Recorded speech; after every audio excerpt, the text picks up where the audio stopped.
শাওন পাকশালাতে সবাইকে স্বাগত জানাই। আজকে আমি বানাবো বাঁধাকপির ঘন্ট। সেই জন্য বাঁধাকপিটাকে ঝিরি ঝিরি করে কেটে আমি লবণ দিয়ে মাখিয়ে রেখেছিলাম কিছুক্ষণ। তারপরে সেটাকে জল দিয়ে ধুয়ে রেখেছি। আর নিয়েছি সাদা জিরে, দুটো শুকনো লঙ্কা, তেজপাতা, চেরা কাঁচা লঙ্কা আর কিছু আলু। এখন আমি রান্নাতে চলে যাব। আমি তেলটা গরম করতে বসিয়ে দিয়েছি। আমি সরষের তেলে রান্না করছি। এটা সরষের তেলে করলেই ভালো লাগে। এখন আমি শুকনো লঙ্কাটা ফোড়ন দিয়ে দেব। দেব তেজপাতা, দেব সাদা জিরে ফোড়ন,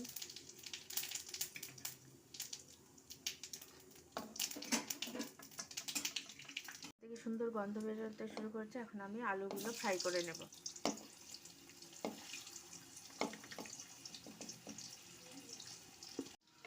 আমার আলুগুলো ফ্রাই করা হয়ে গেছে। এখন দিয়ে দিচ্ছি কাঁচা লঙ্কা, দেব বাঁধাকপিটা,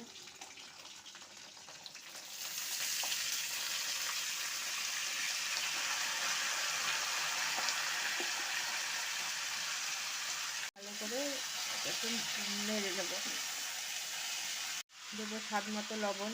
লবণ তো আগেই মেখে রেখেছিলাম বাঁধাকপিটা, তাই এখন একটু অল্প পরিমাণে লবণ দিচ্ছি।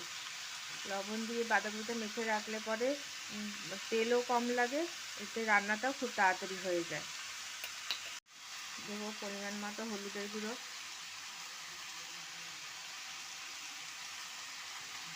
দেবো জিরার গুঁড়ো, দেবো ধনের গুঁড়ো। ধনের গুঁড়োটা একটু পরিমাণে বেশি লাগবে জিরার থেকে। লঙ্কা গুঁড়ো, আপনারা যেমন পরিমাণ ঝাল খাবেন সেই অনুযায়ী লঙ্কার গুঁড়ো দেবেন। সমস্ত মশলাকে আলু আর বাঁধাকপির সাথে কষিয়ে নেব। মশলার সাথে সমস্ত বাঁধাকপি আলুটাকে কষিয়ে নিয়েছি। এখন আমি আস্তে মিডিয়ামে রেখে ঢাকা দিয়ে কিছুক্ষণ রান্না হতে দেবো। মিডিয়ামে রেখে আমি চলে গেছিলাম। 5 মিনিট পর ফিরে এসে ঢাকনাটা খুলে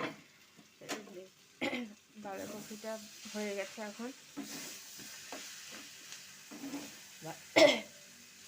বাঁধাকপিটা হয়ে গেছে। এখন আমি নামাবো। এটা খুব জলদি এভাবে হয়ে যায়। বাঁধাকপিটার মধ্যে যদি লবণ মাখিয়ে রাখেন রান্নাটাও খুব তাড়াতাড়ি হয়ে যায়। রান্নাটা করবেন, যদি ভালো লাগে আমার চ্যানেলটিকে সাবস্ক্রাইব করবেন, লাইক করবেন, শেয়ার করবেন এবং কমেন্ট করে আমার পাশে থাকবেন। বাঁধাকপিটা হয়ে গেছে। এখন আমি গ্যাস অফ করে দিচ্ছি, নিয়ে সার্ভ করবো এখন।